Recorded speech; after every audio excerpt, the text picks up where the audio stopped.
আগেও যে দাম বাড়তে দিয়ে আমরা কিনা খাইছি এখনো সেম আরো দ্বিগুণ হয়ে যাচ্ছে। মালের দাম 1 টাকা বাড়ে, এখানে 5 টাকা বাড়াই নেয় আমাদের কাছ থেকে। ম্যাজিস্ট্রেট দেওয়ার দরকার, এগুলি প্রতিটা বাজারে বাজারে সিন্ডিকেট ভাঙবে বলতেছে, সেটা তো আমরা কোনো তার প্রমাণ পাচ্ছি না। স্বাগত জানাচ্ছি বাংলা অ্যাফেয়ার্সের নিয়মিত আয়োজন পাবলিক অ্যাফেয়ার্সে। সাথে আছি আমি এইচএম রাজীব সাকলাইন। বর্তমান বাজারের নিত্যপণ্যের দাম লাগামহীন বৃদ্ধিতে সাধারণ মানুষ দিশেহারা।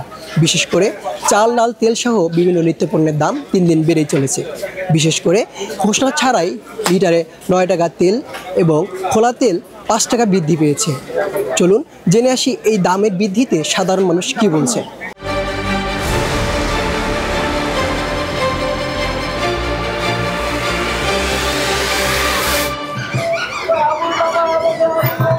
আমরা তো চিন্তা করেছিলাম যে সরকার পতন হওয়ার পরে আমরা হয়তো আরও অগ্রসর হবো, দেখি আমরা আরও অবনতি দিই। সিন্ডিকেট ভাঙবে বলতেছে, সেটা তো আমরা কোনো তার প্রমাণ পাচ্ছি না।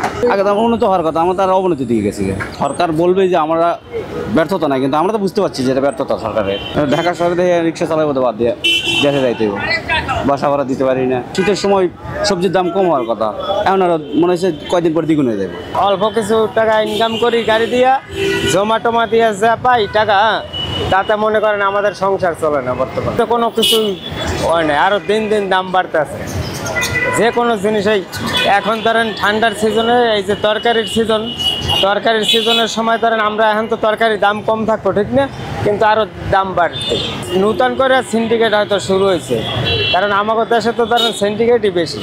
সিন্ডিকেট ছাড়া তো কিছুই হয় না। মালের দাম 1 টাকা বাড়ে, এখানে 5 টাকা বাড়াই নেয় আমাদের কাছ থেকে। এটা নিয়ন্ত্রণে আসে না এখন পর্যন্ত। আরও দেখি যে আরও আস্তে আস্তে দাম বেশি বাড়তেছে। এই জন্য সরকারের উচিত যে দাম সহনশীলতার মধ্যে রাখা বা যত কম রাখা যায় এগুলো ভর্তুকি দেওয়া হলো সাধারণ মানুষের যে চাহিদা আছে সেই চাহিদা অনুযায়ী চালানো উচিত। মুখোশটা চেঞ্জ করছে, কিন্তু তারা ওই জায়গায় সিন্ডিকেট যারা করার দরকার তারাই আছে না। অবশ্যই সরকারের এই জায়গায় অবশ্যই কমজোরি আছে, এখানে সরকারের ব্যর্থতা আছে। সরকার এখনো ওরকম ভাবে পারে না। যদি সরকারের সদ ইচ্ছা থাকে তাহলে অবশ্যই পারবে। তারা যদি সিন্ডিকেট ভেঙে দিতে পারে, যারা সিন্ডিকেট করে তাদেরকে যদি তারা ভেঙে দিতে পারে তাহলে অবশ্যই হাতের নাগালে আসবে, আশা করা যায়। এভাবে যদি দিন দিন যদি চাল ডাল তেলের দাম যদি বেড়ে যায়, আগে আমরা জানতাম যে সিন্ডিকেট ছিল, অনেক চাঁদাবাজ ছিল, তার কারণে হয়তো বা বাড়তে পারতো। এখন তো এই নতুন সরকার, অন্তর্বর্তী সরকারের ডক্টর ইউনূস স্যার থাকাকালীন এই অবস্থা, এখন এটা তো আমরা মানায় নিতে পারতেছি না। এগুলো আসলে মনিটরিং করা দরকার, বাজারে ম্যাজিস্ট্রেট দেওয়ার দরকার। এগুলি প্রতিটা বাজারে বাজারে হিউজ পরিমাণ ম্যাজিস্ট্রেট দেওয়া দরকার। এই চাল ডাল কী কারণে বাড়তেছে, তেল কী কারণে বাড়তেছে, এগুলি যদি বাড়ে তাহলে সামনের জীবনে চলাটা অনেক কষ্ট হয়ে যাবে। যারা এখন উপদেষ্টা যারা আছে, এরা আসলে বাজারে আসুক, বাজারে দেখুক, ওরা নিজেরা এই বাজারে আসুক, বাজারে আসলে বুঝতে পারবে কী কারণে সমস্যাটা হচ্ছে।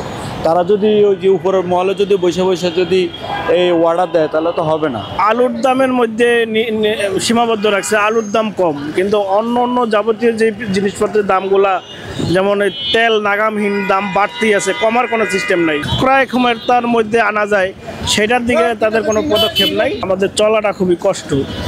এবার বাসা ভাড়া বাড়তেছে প্রতিনিয়ত।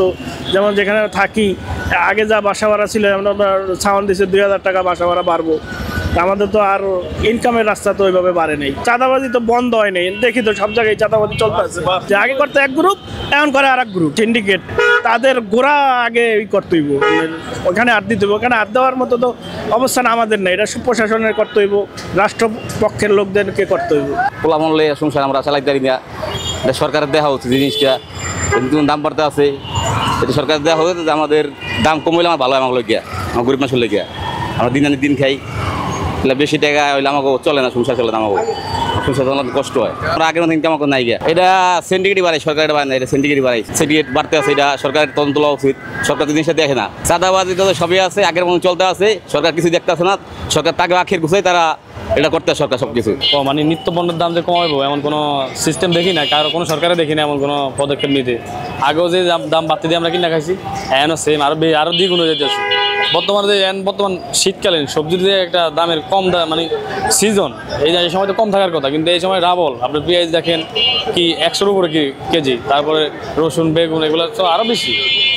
আগে যে মানে ছিল ওটার থেকে ভালো হয়নি। আগে যা মানে এই তেলের দাম 910 টাকা অনেক দিন ধরে ছিল, বললো কি একটা সিন্ডিকেট ঠিক আছে সিন্ডিকেট, এখন সাথে সিন্ডিকেটটা এই 5 তারিখের পর সাথে সিন্ডিকেটটা ভাঙা উচিত ছিল বা এটা দেখা উচিত ছিল কোন জায়গা থেকে কি আমরা সেই 500-600 টাকার পুরো একটা লিমিটের মধ্যে ছিল আমার ইনকামের মধ্যে, কিন্তু যেখানে 900 হয়ে গেছে এখন তো 900 প্লাস 1000-এর কাছাকাছি হয়ে গেছে। এখন তো আমাদের আরও কষ্ট হয়েছে, আমরা তো এটা মানে কিনার সাধ্যের বাইরে। আর ইনকাম তো অলরেডি একদম বাজার পুরো ডাউন, আমাদের এই সিএনজির বাজার মানে আগে যেটা ইনকাম করতাম তার তো অনেক মানে কী বলবো, এটা আগে জমা যাচ্ছে ওটা টোটালে একটা 1000 বা 1200 একটা ইয়ে হইতো, এখন এটা করতে অনেক হিমশিম। সে প্রায় 14-15 ঘন্টা গাড়ি চালায়, তারপরও হয় না।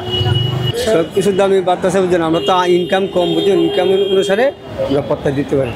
বাসা ভাড়া দিয়ে আমরা কিনুমতে গাড়ি চলতে আসি আর কি বুঝুন। বাজার তো ঠিক মতো হইব কীভাবে বুঝুন না, ইনকামের অনুসারে তো ঠিক মতো বাজার হইব কীভাবে। বাজারে দ্রব্যমূল্য আগুন, কেউ বলছে সরকারের ব্যর্থতা, আবার কেউ বলছে নতুন সিন্ডিকেটের উৎপত্তি। এখন সবাই চায় বাজারে দ্রব্যমূল্যের দাম হাতের নাগালেই থাকুক। H M Rajib Saklain, Bangla affairs, Dhaka.